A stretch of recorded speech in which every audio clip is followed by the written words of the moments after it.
We're going to show the process of taking an existing assembly group and breaking it down into its various assemblies.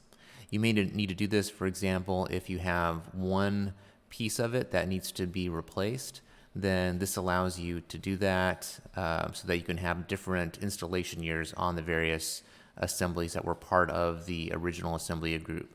So to do that, first you go and locate the feature where the construction unit is located. So I've already selected that here on the map.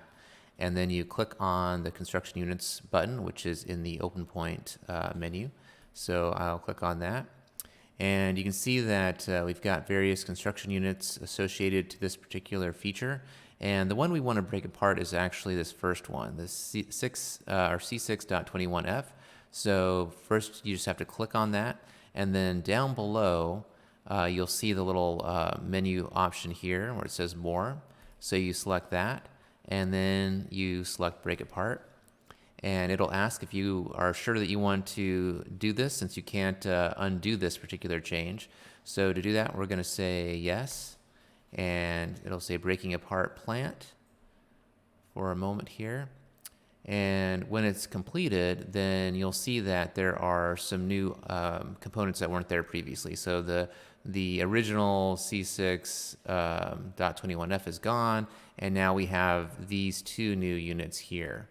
So one thing that's important too to notice is that I did not have to do the unlock.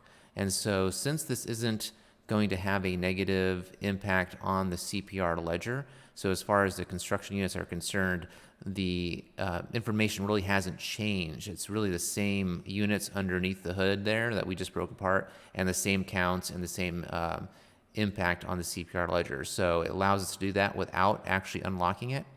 Once you've done that, now if you wanted to change this out, you can actually make a change. I could change to the CPR year, for example, to something different.